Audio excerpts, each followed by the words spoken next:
some managers, of course, are not, they don't take it in the right spirit and they say, okay.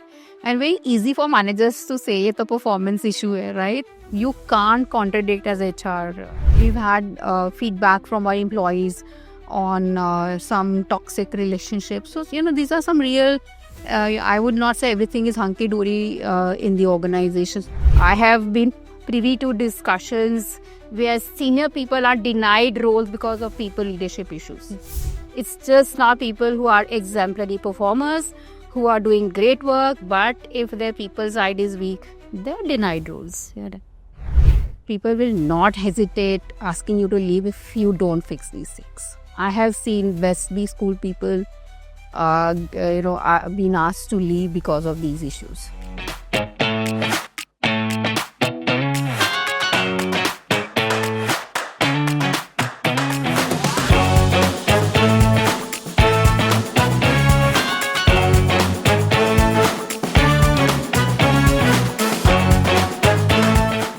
Good afternoon, everyone. I'm delighted to welcome you all for the fireside chat of Sapiens 2025, themed around workforce resilience and adaptation.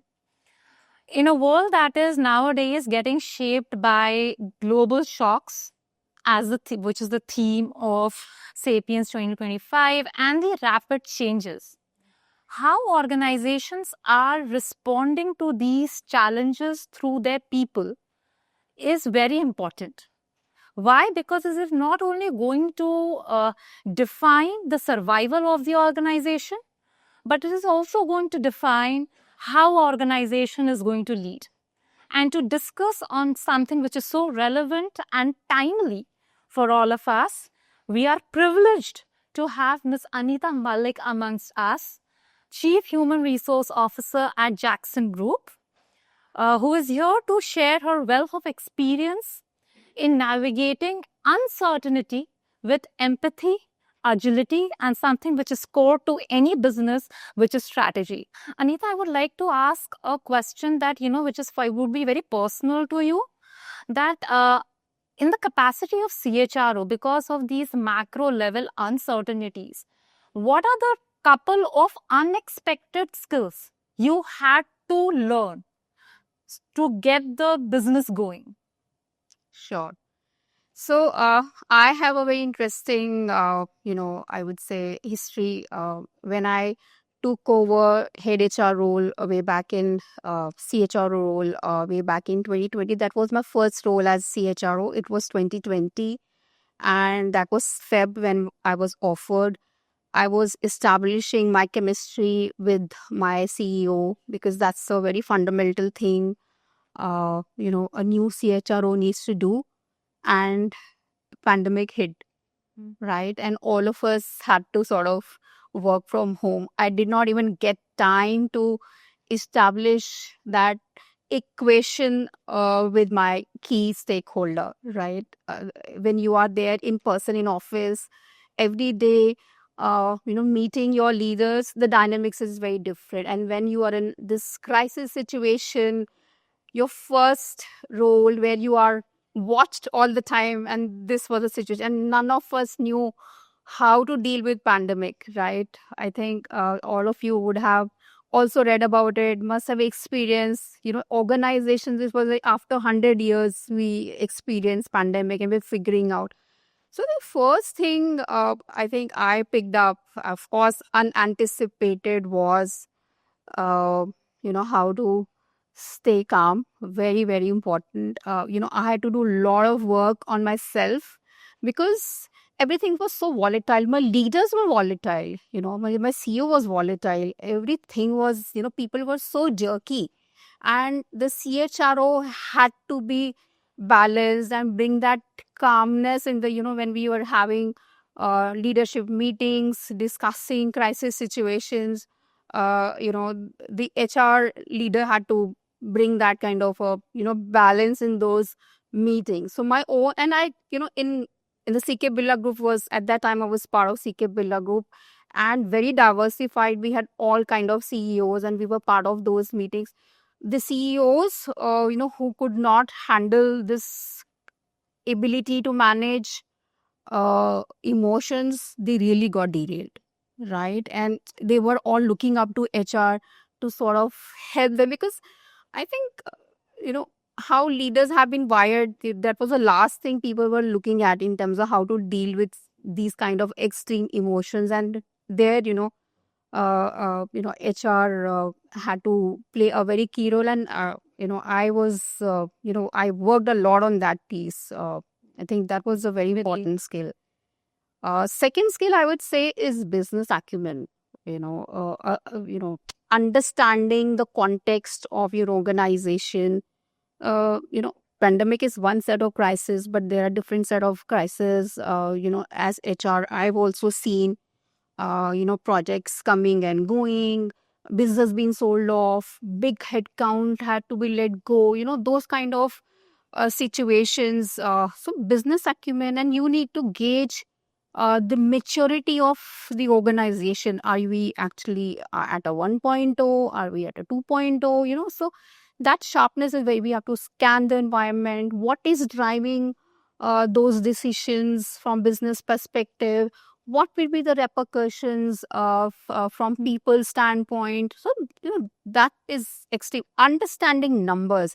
If you are in business meetings with the chairperson, business numbers, you really have to make sense. So I had to force myself to understand the key terms, figures, how to read P&Ls, which I'd never done this before. Traditionally, if you say 10 years back, happy doing HR practices, but nowadays you have to speak business language. Very important. The metrics for business, just not P&L, even the metrics relevant to your business, what they're talking about, be it first time right or innovation, you really need to understand where it's coming from. What would help business drive these imperatives, so that you are aligning your people agenda. We can't just speak of engagement, ESAT, this policy, that it will not make sense. So I think I picked up that language. It started making sense. Integrating the strategies with business. I think this is very important, which helped me. Another skill that I can think of course, is strategy, which is, of course, quite related. And all of us say that, leaders have to be strategic. There's such a overused word. But in real time, what does it mean is just anticipation, right? Understanding where the business has been, going for, and how, what is it that you need to do from strategic standpoint, in terms of people agenda, right? If they are speaking of future ready organization, there has to be a strategy to create a future ready organization, right? Which would mean building the right capacity, in terms of the kind of leaders, the skilling piece, the different levers which will build the right, even the org structures. Are you looking at traditional org structure, how you would tweak it for future, present, those kind of things. So understanding strategy. So again, a lot of work to be done on that perspective. These are some pressure points I had to experience, and which I actually had to prepare myself. And I think I really picked up those skills through these experiences. Uh, and of course, what we do day in and day out as HR is when we speak with all kind of stakeholders, leaders, managers, employees, is such a critical part of CHRO's role. Uh, when we speak with CXOs, it's very different. Style we have to adapt. Mid level debate different. How we have to, and what I picked up is absorb as much. Let leaders vent out, and how we can deeply listen to what they've been going through, and demonstrate, and it really helps. How they experience HR is very important. Sometimes if HR start making judgments during the conversations, it does shut people off, right? So therefore, demonstrated empathy is extremely important. It needs to be done in a right way, so that you are able to build that authentic connection with your stakeholders. So this is also one skill that I picked up, which is deep listening, suspending judgment, making sure. And I can say, such skills really helped me build that reputation of being approachable, being authentic, where people feel safe discussing things. How as HR person, how you come across, very very important for a CHRO to be measured, right? We just can't say whatever comes in our mind, right? Because it's quoted everywhere. So this is also one skill I've learned from my mentors, how to be measured uh, as HR. So many people will come speak with you, talk about XYZ situations, discuss people, but we have to be measured, because then you get quoted in all forums. I so agree with Anita on this, that the macro crisis that we have been facing since 2020 has brought one skill, as she mentioned at the very start, that is emotional intelligence. Whether it has been business leaders or political leaders, emotional intelligence is the way to lead your people and to make them grow. Thank you for also breaking certain stereotypes about HR as a profession, wherein she said that you have to be good when it comes to numbers. Yeah. Generally, we do not associate numbers with HR as a profession. And she said that, how business acumen, how connecting people strategy to business strategy was an imperative, was a skill that you had to learn. In continuation to this line of thought, I would like to know that, how the role of CHRO has evolved during these macro level of crisis in managing and building organizational resilience. I would say big time shift. I did touch upon this in pieces. The ask is huge, huge ask. I think it's a great time to be in HR these days. I think one of the best times, I must say, wherein you are pulled into all the strategic conversation. Even today, when I get calls or when I'm pulled into meetings with my chairman here in Jackson Group, and he says, what would you advise? I mean, that's a fantastic situation to be in, where you are sort of pulled in for advice. So this is, I would say, which is a very important shift, where you are CHROs are looked up to for more forward looking advices when it comes to and for us, Jackson, I think a very important agenda is, we are in crazy growth rate as of now. So much is happening, everything is like running at high speed, right? So decisions have to be made faster. We have to quickly put together a plan. So, those kind of things. So, we are, as HR, I would say, the role is very strategic now.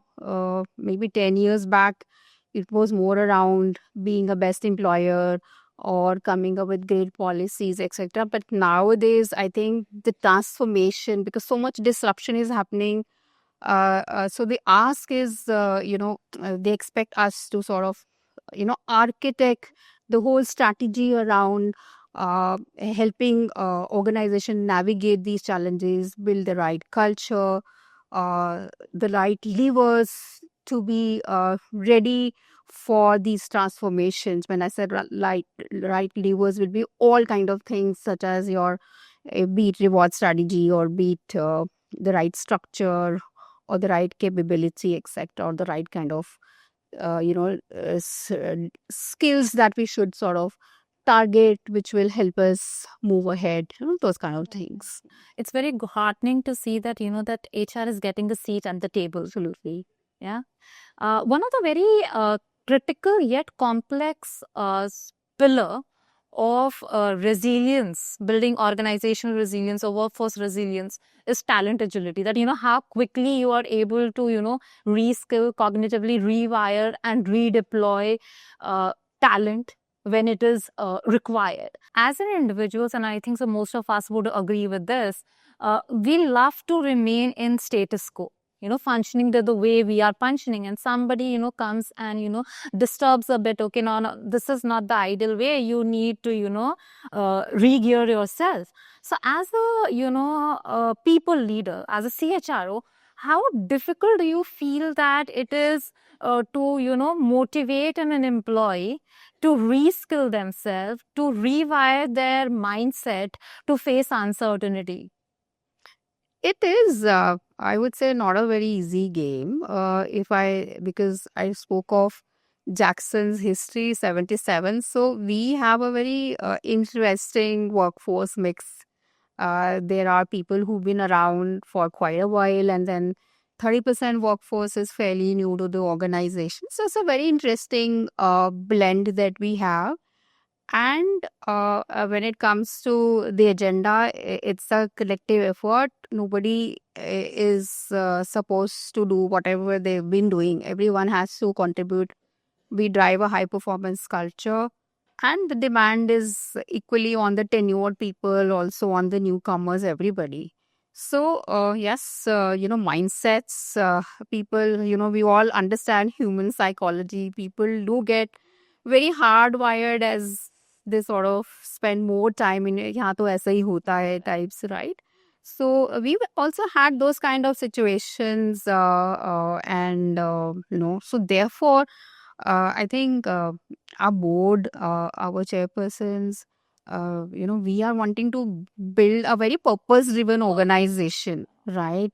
I think that is what we thought we should also tap to, rather than just looking at one transaction that this is the training we have to do. Know how we should inspire people. I think that's what we are trying to work on, and we've done extensive work on building the purpose driven organization. Is there any particular generation, because we are sitting in a room full of Gen Zs, yeah? So is there any particular generation that you feel that it becomes very difficult to nudge them towards learning new skills, wherein you feel that learning agility might be on a lower Not side? give an opinion on a generation. I don't think it's a generation issue. It's more of an individual issue. Yes, each generation would have its own ways of learning, its own mental readiness to learn. If I talk about Gen Zs, they would like a quick approach to learning, something which is more inspiring, more real, whereas I think more mid or maybe more senior age, uh, uh, they would be little more patient and accept more, I would say, longish kind of programs. So I see those kind of shifts. Yes, one has to sort of have a different strategy to energize different generations, and sort of nudge them accordingly. But I will not say that X is difficult or a Y is easy. No, I would say also different challenges with different groups. Yeah. Anita, when we talk about building a resilient workforce, something which is like everyone talks about it, but to what extent we are implementing it in our organization, and that varies a lot. And which is mental health. I'm sure it would be very close to your heart. Coming from a psychology background, you will deeply and firmly believe in it. Yeah. Yeah. During the uncertain times, organizations are looking at sustained high performance from their employees. And uncertainty brings in a lot of wear and tear as far as employee well-being is concerned. Uncertainty also brings in cost-cutting measures. So as a CHRO, how are you able to convince people at the CXO level that making mental health investment is a business decision? It's not a purely, HR decision. It's a business decision that they need to take. Yeah, I think one important skill all HR needs to have is putting the right narrative, Yeah. right? I think that's very important. If you go to uh, your chairperson with just this thing and, ask for support, I don't think any HR person will be able to get. So building the right narrative is extremely important. And uh, uh, some of the strategies that we've been using is in the context of what we want to achieve, the growth, right? And especially, as I said, Jackson is in a high speed journey. Everything's to be done as of yesterday. And so what we try to do, of course, is we got our leadership attention on the fallout of I don't know, we don't want the culture of burnout in the organization, and it is very evident. We could see the long hours people were clocking. It's not, we are just not 9 to 6 kind of organization. You would see on the floors people are around till 10 p.m., attending calls, working on bids, etc. So you know so if we see people are, it will I don't think people can last for that long. So we've got attention to those things, and build that case that let's sort of look at this aspect as well, because and we have all kind of workforce mix. People have different ways of dealing with some people are not comfortable, they may have a friend, they may not have a friend. People have been relocating away from families, etc. So those kind of data points we discussed and sort of deliberated that yes, it's very important to have a very explicit focus on mental well-being. So we signed up with one-to-one help. Okay. Got that platform in the organization, which is 24 by 7, a support from qualified counselors, psychologists, a lot of access to self-assessment. They can gauge where the stress levels. We do some webinars, explicit and we are coaching our managers as well to sort of not stigmatize, normalize discussions on depression or emotional discomfort. Managers need to be comfortable dealing with employees who have extreme emotional reactions. Some people are, they lose school. So we are sensitizing people to be okay with these kind of reactions, and not to, sometimes we've had instances where employees have been very uh, uh, rude to the managers, cutting off their calls. I'm not in the space to discuss. Instead of typecasting that employee as not interested, somebody is going through a different phase. So those kind of sensitization sessions we be doing, and building awareness on building empathy, especially on emotional well-beings, is helping us address these issues very, very, I would say, explicitly in the organization. It's heartening to see that, normalizing this notion that I'm not okay. Yeah. To accept the vulnerabilities of your employees, embracing them without being judgmental. I think so that's the key. And in that continuation only, many a times normalizing this thing that I am not okay, all the execution part lies on the managers as far as the direct reportees, DRs are concerned.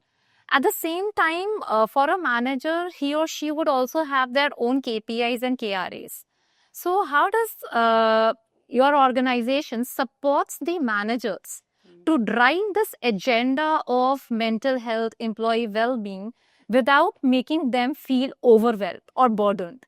Because they are the ones who are executing this agenda. Yeah? So as I said, I think we are very important. So we are actually helping managers work on themselves as well. So all the work that I spoke of, MEP, is all about working on your own self, working on your belief systems, addressing your own concerns. So this is a very deep program that we run, and the first track is all about going peeling your layers and layers, and addressing your deep beliefs, and carve out a vision for yourself, And then we introduce them to the roles and responsibilities that you bring in as people managers. You are not only responsible for your own performance, your own life, but there's so many people who are attached. You have to be invested in their success, etc. So we have to build that belief in the managers as well, that this is a very important responsibility, and take this as a core part of your role, and build the culture of psychological safety. So these there are regular interventions we've been doing, some standalone session with experts on mental health issues or issues around psychological safety. We are playing back data as well. We do a lot of work on gathering employee voice as well. So the Great Place to Work survey or our own internal exit interviews data, they have been issued many times. We've had feedback from our employees on some toxic relationships. So, these are some real, I would not say everything is hunky dory in the organizations. There are pockets, where we do have these challenges, though, our ESAT scores are very high, but, for some people, so we go in business meeting, get managers together, play back these data points, also discuss issues, and wherever there are, and a lot of all HR people, we have a big HR organization, HR partners. We coach, counsel people as well, if needed, bring in the experts as well to counsel. So, so these are very important, I would say. I think a lot of focus on enablement. I think that's the mantra. Everybody needs help, and the strategy is not thrust on them, equip them with the right skills. And this here, HR organization plays a very important, because if your managers are right, a lot of your HR problems will get solved. There was a time wherein, we used to talk a lot about work-life balance as a concept, and the companies were working around designing interventions around it. Post 2020, we have seen that, that work-life balance concept has been overtaken by a concept like work-life integration. There is no cutoff time as far as the work is concerned. And behind that backdrop, what are the early warning indicators do you monitor for workforce mental health? So, a lot of work we are doing on building a culture of safety, creating, and some managers, of course, are not, they don't take it in the right spirit, and they say, okay. And very easy for managers to say it's a performance issue, right? You can't contradict as HR. So one has to be very, very. So therefore, we tell HR to have a complete, the HR partners that I coach, the complete handle and grip on the KPIs, making sure the managers are doing conversations on time, so that everything is sort of systemic. And when we have such issues of exit, we have a data to fall back on, right? Otherwise they'll say ki after 3 months it wasn't working. So therefore it's important to plug the right processes to sort of I would say address or prevent these kind of problems. There are several organizations nowadays who are using technology to, pick these withdrawal symptoms from their employees. Whether it is, with respect to mental health or, mental deterioration of mental health and burnout leading to employees' exit. How does success looks from a people and cultural lens in your organization in this your transformation journey? I would say, culture is something very close to our heart. And I think the narrative or what we are doing from HR standpoint is creating a shared accountability of building the right culture, right? And especially, we all understand culture is top driven, and if the top does not role model right culture, I don't think it can c- take that kind of shape that we want. So a lot of work on culture from leadership perspective, We have l- actually looked at all kind of uh, threads from culture standpoint. So we do a lot of work with top leaders, exposing them on what they have to do as culture architects, and getting their voice on the culture. So we've created something called the leadership charter, which is created by our top management in terms of what they will do. For example, I will respect people in all my interactions. I will, be approachable to my team all the time. So these kind of explicit commitments, I will have my people address me by first name. So this kind of charter we got together as leaders, and created and communicated, uh, which gave a lot of comfort to our people. Yes, this is a culture we want to create in the organization. This is a common fabric that we want. uh, and we are also working a lot on driving the right behaviors through our core values. So what it means in action, a lot of work on that, which is driven through managers, where managers are actually talking about real time stories on how values are being demonstrated, are helping them do things in the right manner in the organization, right? We also have culture ambassadors in the organization, which we handpick, 40 people who were handpicked, especially no scientific way to assess who are the culture ambassadors. Sheer assessment from people who are enthusiastic, who have been role modeling the right behaviors. So we handpicked them and, got them together, and we upskill them on how they can sort of advocate Jackson culture all the time, beat new hires, beat any platforms. So this is one cohort we fall back on, who are actually helping us drive the right culture. We created, I just got this as well, this handbook, the culture handbook, which actually gives a very simple way of description in terms of what to expect in Jackson from culture standpoint. What are sometimes we leave it for people to understand. We don't want people to assume whether this will work or not. So this culture handbook gives in black and white, what kind of behaviors are okay and what is it that's not okay. So that from day one, people know what to expect in the organization.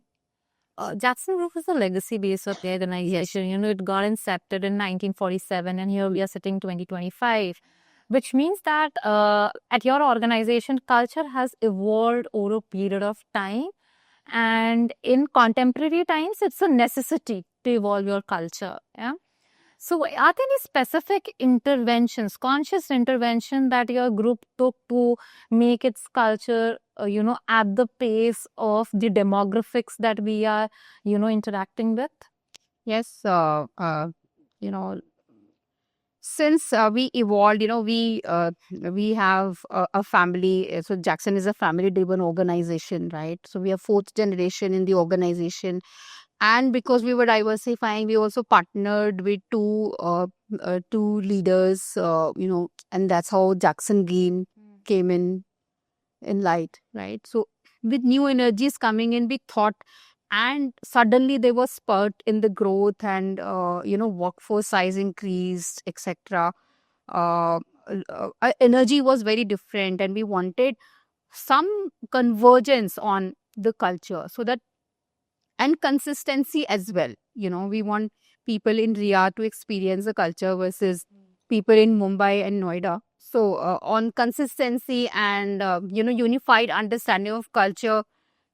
So here we got together as a leadership team, wherein we brainstormed and actually looked at business imperatives. What is it that we want to do? And what came very explicitly from our, especially the promoters, was we want to build Jackson that will last for 300 years, right? We are not building Jackson for 5 years, even if in not a 300 years, people, we want to leave a strong legacy when it comes to Jackson. I think these kind of inspiring statements were sort of made in that workshop, and that led us to, if that's what we are wanting, we'll have to work on strong foundation, right, which will sort of inspire people. And so therefore this purpose statement came that we want to build a resilient and vibrant world. That's okay, I'm fine. And why resilience? It's not about this, it's more from a sustainability standpoint. There's so much happening in the world. So what our actions are, what are the repercussions of, businesses of Jackson to the world? I think those kind of thought process was there, and which led us to work on the values, the culture that will take us uh, to that kind of vision that we are wanting. So therefore work on things like care is a very integral part of our employee philosophy. What it means is, demonstrated respect in every interaction, treat people the way we want to be treated as. So those kind of, and it would also mean in business context, not only just treating people, but in business decisions, how would you demonstrate care? So we thrashed out everything. For example, if we are in a situation where we have to take hard calls, sometimes you have to take hard calls, but how do we do with the sense of, we were very clear in terms of, yes, come what may, we will not dilute this, and this is what we are living every day in life. And then of course things around excellence, entrepreneurship, and here when we speak of care, the horizon is even the communities that we are living in. So it's a very well rounded thought process. And so therefore this led to a lot of work on building purpose driven organization, and all our leaders are role modeling this, doing town halls, talking to people, reiterating these messages. It's integrated in our hiring process. When we hire people, we interview people on the alignment on culture fitment, values, a very important part. And when, especially for the senior leadership, when it goes to CHEM, very important check. Though we know we do our own diligence, but the lens that are totally, it's a very important mandate. The culture fitment is extremely important. So important part of our decision making. Even a performance management, we have 20% weightage is given to how part of performance as well, wherein managers have conversations on how they are driving these values. So we gather critical incidents, and people are given weightages on that part. So just not what is how is also very important, and which is giving a very clear message that these are important. I have been privy to discussions where senior people are denied roles because of people leadership issues. It's just not people who are exemplary performers, who are doing great work, but if their people side is weak, they're denied roles. Yeah. So here message is very clear. People leadership is important. The kind of culture you are setting for your teams. Are you giving that safety? If you're not, if your team is not comfortable, then we don't sack that person. Person is high performer. But when it comes to, they take a hit on progression. I do. But of course, we then focus on a lot of building self-awareness, coaching, etc. But, we are very real in terms of, if we talk about culture. Otherwise, it's just meant for books. As we say, culture can eat strategy for breakfast. So when you are identifying people at the leadership positions, you have to be very cautious that what kind of people person they are. Are they good people managers or not? Not only looking on the, the technical skills part of it. Yeah. Thank you for those insights. Before I open the floor for a couple of questions from the audience, My one last question from you would be, and that is with respect to our students. Some of them are going to join the workforce back. Those were part of the PGPM program.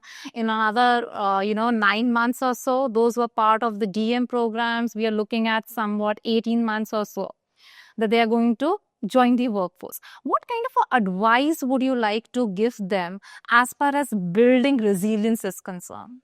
What were those 2 to 3 key takeaways that? See, I think, especially for all of you, sometimes, self management becomes very underrated.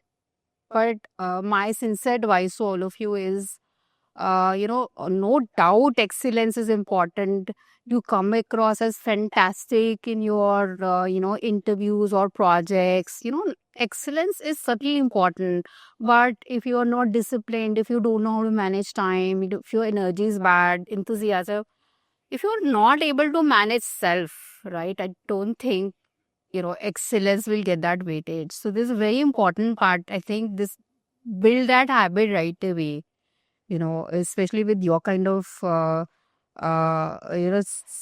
you guys are like, I must say, please don't judge me for that. I feel that many of you are nocturnal and have very bad habits from sleep perspective, etc. So I think maybe, of course, you have your different set of pressure, but I think start working on it right away because it will show up when you start working. If you will not work on it, it will, impact your performance because then you will be overwhelmed in organize and people then, which B school are you from, what grades you have will not matter at all, right? That becomes history. Year on year, what you deliver is important. How you come across, what you do is important. So your own self, your own sense of discipline, work on your mental health. Best of the brands, they will take you, but people will not hesitate asking you to leave if you don't fix these things. I have seen best B school people, being asked to leave because of these issues. So please don't underrate that. At the same time, continue to stay relevant. You know, what you know today, you will not know tomorrow. Don't have that mindset that you know it all. Uh, Second, so continuous learning. I am strong propagator of continuous learning. Third is connections. I think this is very, very important. This will help you move ahead, build that support system around you. And that comes through authentic connections. Don't be very superficial. You will see the difference yourself. It will certainly help you in terms of your own resilience. People who don't have support system, we have seen many examples, in the media, where what people have gone through, unfortunate instances, and people when we, especially who are loners, it's a social media world. So I would say please watch out and don't fall in that trap and just be very authentic and build great connections. I think these things are very, very important.